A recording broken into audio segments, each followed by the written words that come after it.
truth or people with something to hide.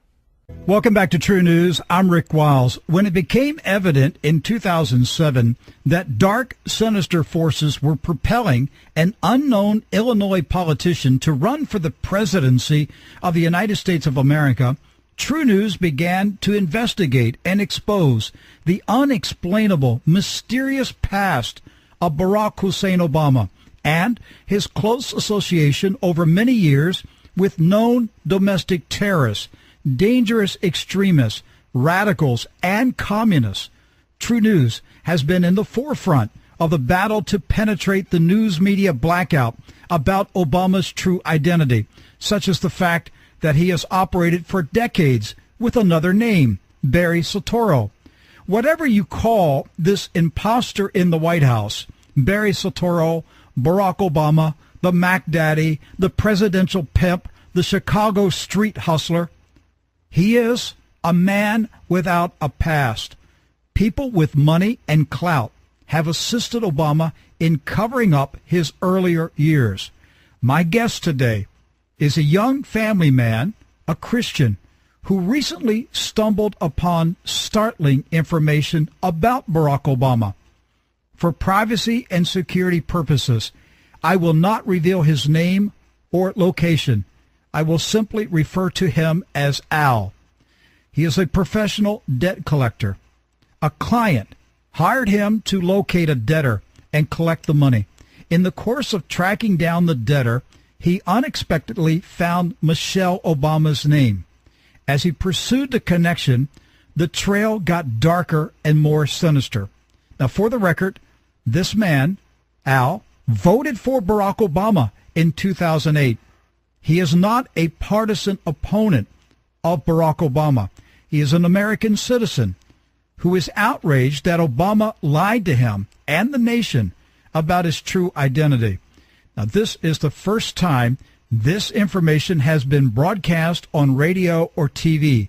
You and I are hearing it together for the first time. So let's bring Al onto the program and let him tell us what he discovered about this lying scoundrel in the White House. Al, welcome to True News. Hello, sir. How are you doing today? I'm doing great. Okay, so by profession, you're a debt collector, and you were working on a case. You were trying to get information about an individual who owed money to companies, and somehow Barack Obama came into this story. Tell us how this all started. Well, yes, sir. Actually, it was on one of the nights that I actually choose, to go ahead and do my skip tracing. Because as part of my business, we have to. What's skip tracing? We have to verify the names and addresses of our debtors. What's skip tracing?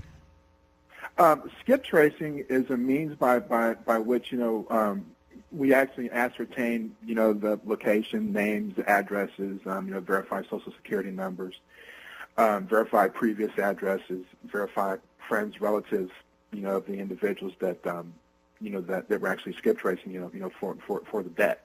Okay, so the first process is to make sure that the person you are zeroing in on is the actual debtor that you want. Yes, sir. Absolutely. Okay.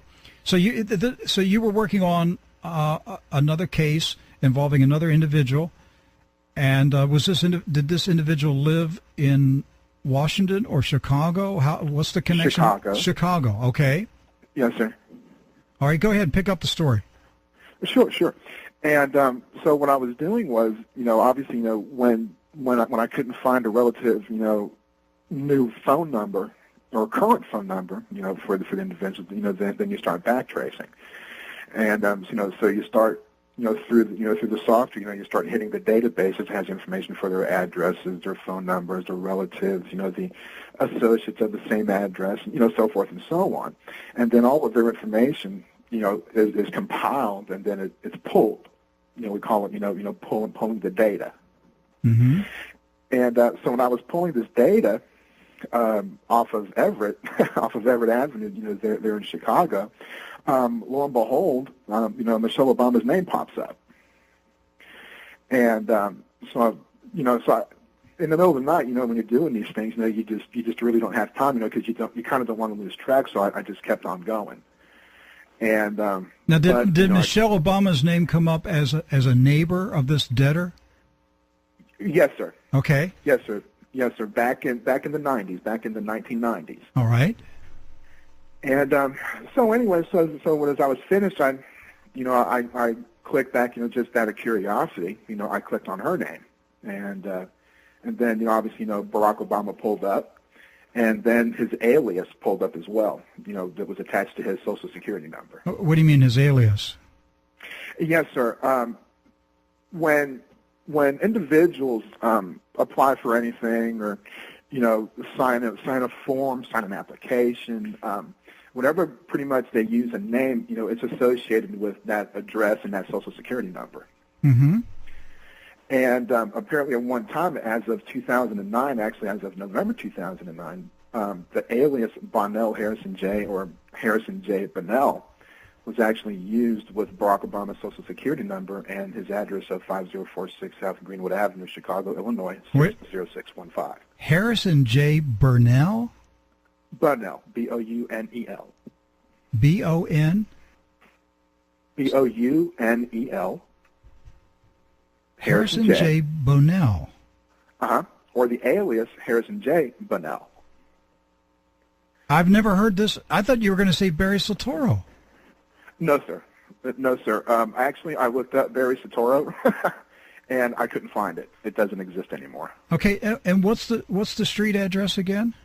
5046 South Greenwood Avenue, Chicago, Illinois, 60615.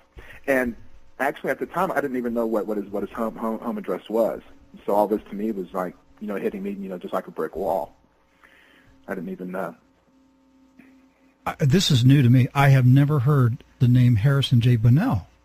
Yes, sir. Yes, sir. That was the irony. That was the first anomaly that I discovered, because it's sharing Barack Obama's Social Security number and his home address and the home phone number as well. Okay, so the Harrison J. Bonnell, it's not just that Harrison J. Bonnell is connected to the address where Michelle and Barack Obama live. You could say, okay, somewhere out there is a Harrison J. Bonnell who lived there at some time and got his mail at 5046 South Greenwood Avenue, Chicago. But you're saying that the name Harrison J. Bonnell shares the same Social Security number as Barack Hussein Obama? Yes, sir, the exact one. But because what I did was, in order to double-check these things, I have a way that I can backtrack it. And so when I took the Social Security number by itself and entered it into, my search screen, it reverted back and it pulled up Barack H. Obama, Harrison J. Bonnell, or Bonnell Harrison J. at the same time. It gave me two results for the same social. Okay, so what happened then? Well, I'm sitting there and I'm looking at it. I said, well, from my own experience, when you have multiple names with one Social Security number, I look at it, and well, I mean, that's the way that we're taught really, is to look at it as a case of either stolen identity, okay, or someone using his social, or he let somebody use that social.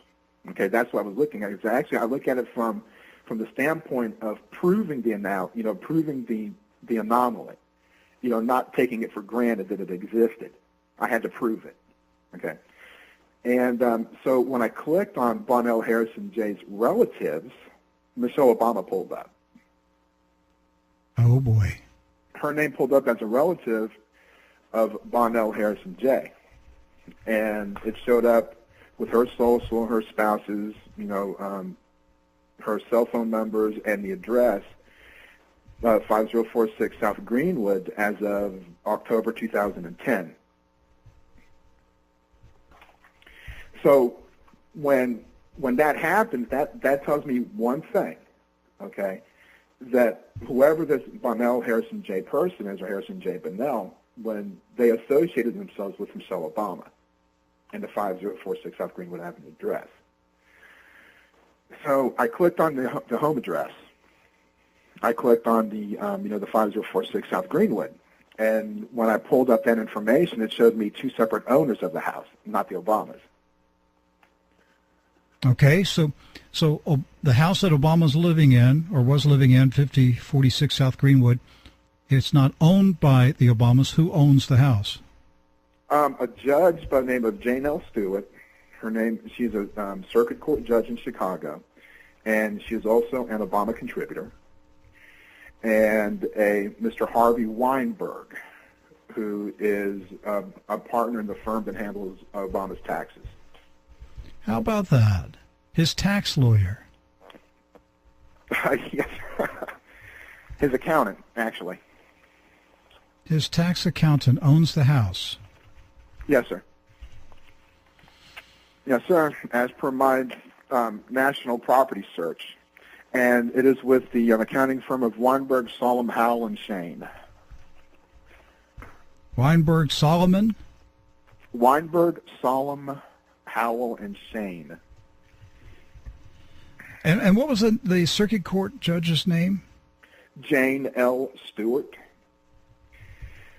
And so when I did a backtrack search on her name, I actually keyed her name into my database, and it pulled up her owning 5046 South Greenwood. And does she spell Stewart, S-T-E-W-A-R-T, or U-A-R-T? No, sir. It's S-T-U-A-R-T. Oh, okay. And she shows up at the same house? Yes, sir, on a different search. Okay. On a separate search that I did on her name. All right. What else did you find? Well, the house itself has had, let me get to my record real quick. I have to pull this up, and excuse me for that. The house itself has had 6 different PIN numbers associated with the property itself. What do you mean PIN numbers? What do you mean? It's a property identification number, and it's a number that is assigned to a piece of property. And as per the Cook County Recorder of Deeds, it's a number that never changes. However, the house itself has had 6 property identification numbers associated, within the past maybe 6 years. Okay, you're saying as far as Cook County, to say clerk of court or register, that the PIN, the property identification number, never changes even though the owners change? Absolutely correct, sir. Yes, sir. But in this case, it changed 6 times? Yes, sir. It's changed 6 times from 2011-025-000 to the 37 number, which is not registered with Cook County, yet it's registered with the Treasurer's and Assessor's Office. Well, you would need somebody who's corrupt inside Cook County government to do something like that, wouldn't you? Yes, sir. Yes, sir. That's probably hard to find, a corrupt Cook County government official. Well, the irony is, it was verified to me by Cook County, and the woman that I was speaking with told me that everything kind of trickles down from the Cook County Recorder of Deeds, because you have to record your deed first before you can even do any assessments on it. Because you can't do an assessment on a property that doesn't have a deed or a title to it. Did the property actually change ownership? When? You said that there were 6 different PIN numbers in what did you say, 6 or 7 years? Yes, sir, in 6 or 7 years, and the answer to that is no. So the PIN numbers changed, but the owners didn't.